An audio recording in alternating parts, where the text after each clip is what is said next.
कश्मीर की इन खूबसूरत वादियों में राहुल गांधी की भारत यात्रा खत्म हो गई, पूरी हो गई। लेकिन क्या अब जिस तरह से कश्मीर की वादियों में लोग घूमने के लिए आते हैं, मौज मस्ती के लिए आते हैं, क्या उसी तरह से अब राहुल गांधी भी दोबारा से मौज मस्ती में या घूमने के लिए लौट जाएंगे? या जिस तरह से चौबीसों घंटे के लिए अपने आप को जनता के बीच में पिछले 150 दिनों में रखा है, क्या इसी तरह से आने वाले और 400 दिनों का कोई प्लान है राहुल गांधी का? और क्यों राहुल गांधी ने अमित शाह को चुनौती दे दी, कह दिया कि आओ केवल जम्मू से श्रीनगर तक आ जाओ और पदयात्रा करो, तुम्हें पता चल जाएगा 370 से क्या बदला है और देश में लोग क्या चाहते हैं। कल राहुल गांधी की प्रेस कॉन्फ्रेंस थी श्रीनगर के ताज होटल में। करीब 40 से 45 मिनट की प्रेस कॉन्फ्रेंस हुई, 15 से 20 सवाल पूछे गए और वहां पर मैं मौजूद था। अब राहुल गांधी आगे क्या करने वाले हैं, कांग्रेस पार्टी का आगे का क्या कुछ प्लान रहेगा,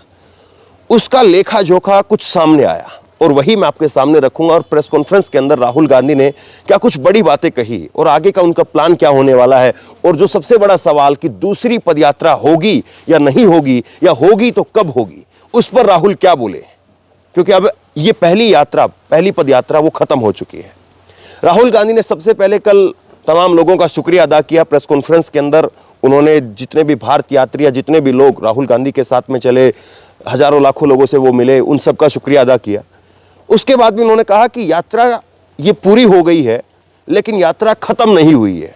अभी भी हम दूसरे तरीकों से लोगों के बीच में जाएंगे। 26 जनवरी से 26 मार्च के बीच में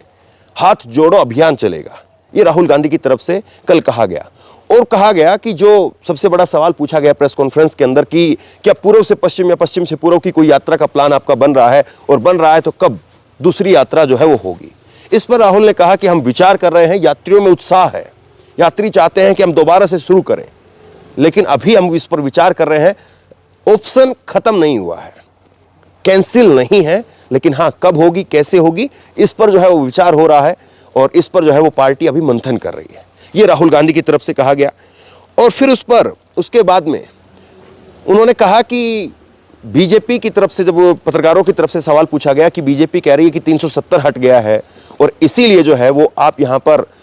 लाल चौक पर आकर के तिरंगा फहरा पाए हैं, ये 370 हटने की वजह से हुआ है। राहुल ने कहा कि अगर 370 हटने की वजह से इतने ही सब कुछ हालात सामान्य हो गए हैं या अच्छे हो गए हैं, तो अमित शाह खुद आए और जम्मू से ही केवल श्रीनगर तक वो आ जाएं, उनको पता चलेगा कि 370 से कितने हालात ठीक हैं और कितने हालात जो है वो अभी ठीक होने बाकी हैं।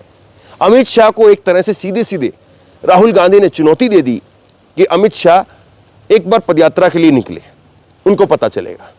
दूसरी बात उन्होंने कहा, जब सवाल पूछा गया जम्मू कश्मीर के पत्रकारों की तरफ से, चूंकि राहुल जब पदयात्रा में लगातार निकल रहे थे तो लगातार वहाँ की मीडिया के जब प्रेस कॉन्फ्रेंस होती है तो लोकल मीडिया है उसको प्रेफरेंस दी जाती है, और राहुल गांधी की कल की ये 13वीं प्रेस कॉन्फ्रेंस थी। जम्मू कश्मीर के पत्रकारों ने कहा कि जब आप देश भर में चले और यहाँ पर चले तो क्या अलग महसूस किया। राहुल ने कहा कि जम्मू कश्मीर में जब मैं चल रहा था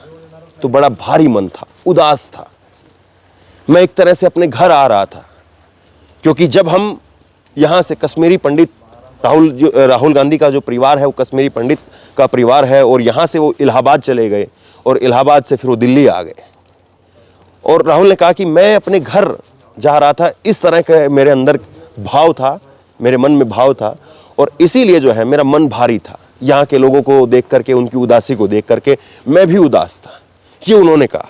उसके बाद में जो सबसे बड़ा सवाल और सबसे महत्वपूर्ण सवाल जो पूछा गया कि विपक्षी एकता का क्या होगा, क्या राहुल गांधी भारत जोड़ो अभियान के बाद में अब कोई विपक्षी एकता जोड़ो अभियान चलाने वाले हैं। राहुल ने कहा कि यह सवाल पूछना बेमानी है कि विपक्षी एकता नहीं है, विपक्षी एकता है, और विपक्षी जो नेता हैं वो अपने अपने तरह से अपने अपने तरीके से लगे हुए हैं, और जब भी समय आएगा, उचित समय आएगा, आपको सारे नेता एक मंच पर भी दिखेंगे और एक एजेंडे पर भी दिखेंगे, ये उन्होंने कहा। तो सवाल अब ये है, राहुल गांधी की जो यात्रा है क्या वाकई उससे कुछ फर्क पड़ा है? क्या वाकई राहुल गांधी जिस तरह से 150 दिनों तक 24 घंटे लोगों के बीच में डटे रहे, क्या उसी तरह से वो आने वाले 400 दिनों में मौजूदा हुकूमत को, मौजूदा सरकार को वो चुनौती दे पाएंगे?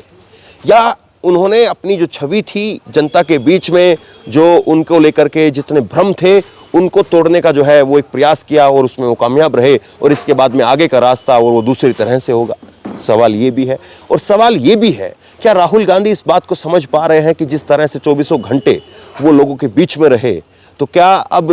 वो लोगों के रास्ते, लोगों के लिए रास्ते, अपने दरवाजे, जिस तरह से 24 घंटे वो वहाँ रहे, उसी तरह से वो चाहे दिल्ली रहें या कहीं और रहें, वहाँ पर भी वो खोलेंगे? सवाल ये भी है। और सवाल ये है सबसे बड़ा, सबसे ज़्यादा, कि क्या कांग्रेस का कार्यकर्ता, क्या वो जिस तरह से बीजेपी और आरएसएस का जो कैडर लगातार मोदी के लिए जो कैंपेन करता है और लगातार मोदी के लिए जो घरों घरों के अंदर जा जा करके उनके लिए मोदी के सरकार के जो काम है या मोदी के लिए वोट डालने के लिए जो भी तमाम बातें हैं वो कहता है, क्या उस तरह से कांग्रेस का कार्यकर्ता वो घरों के अंदर अब जो है पहुंच पाएगा? सवाल ये है। क्योंकि अगर ये यात्रा अब यहाँ से अगर अपने इसी मोमेंट को बरकरार रखती है तो निश्चित तौर पर सरकार के लिए, मौजूदा सरकार के लिए एक दिक्कत होगी, बड़ी परेशानी होगी, और हो सकता है कि सरकार उखड़ भी जाए, हो सकता है कि फिर सरकार बदल भी जाए। लेकिन अगर यहाँ से इस यात्रा के बाद में अगर सब कुछ वैसे ही चलता रहा जैसे 2014 से लेकर के और 2021-22 तक चलता रहा, अगर वैसे ही चलता रहा तो फिर वही होगा जो 2014 में हुआ और जो 2019 में हुआ। तो निश्चित तौर पर जो लोगों के बीच में जा कर के पार्टी को, अपनी पार्टी की नीतियां रखना, वो कांग्रेस के कार्यकर्ताओं का काम है। राहुल गांधी कितना लोगों को समझा पाए, कितने अपने कार्यकर्ताओं को समझा पाए हैं और कितना अपने मन को जो है वो बना पाए हैं, तमाम सारे सवाल हैं। तो बहरहाल लगातार इस यात्रा के दौरान लोगों के बीच में हम लोग चलते रहे, चाहे वो कन्याकुमारी था और कन्याकुमारी के बाद में फिर आप देश भर के तमाम राज्य लीजिए और फिर श्रीनगर तक, हालात जो भी रहे, जैसे भी रहे, जैसी भी चीज़ें हुई, जैसी भी परिस्थितियाँ रही और जो भी गतिविधियाँ रही, तमाम सारी चीज़ें आपको दिखाने की कोशिश की। और अभी भी देखिए बर्फ़बारी है और बर्फ़बारी के बीच में जो है वो हम लोग डटे हुए हैं, और यहीं से मौसम जो है वो सुहावना हो, मौसम जो है वो बेकार जो है वो तकलीफ़ दे हो, कैसा भी हो, लेकिन जो चीज़ें भी जैसी भी हैं वो अब तक पहुंचाने की लगातार कोशिश रहेगी और लगातार पहुंचाते रहें। आप क्या सोचते हैं नीचे कमेंट बॉक्स में लिख करके मुझे ज़रूर बताइए। इस वीडियो को खूब शेयर कीजिए और इसी तरह की तमाम खबरों के लिए ऑनलाइन न्यूज़ इंडिया को सब्सक्राइब कीजिए, साथ में जो बेल आइकन है घंटे उसको जरूर दबाइए, ताकि जैसे कोई खबर अपलोड करें उसकी नोटिफिकेशन सबसे पहले सीधे आपको मिल सके। धन्यवाद। खबर को अभी लाइक करें, शेयर करें, अभी चैनल को सब्सक्राइब करें और घंटी जरूर दबाएं। खबर को अभी लाइक करें, शेयर करें, अभी चैनल को सब्सक्राइब करें और घंटी जरूर दबाएं।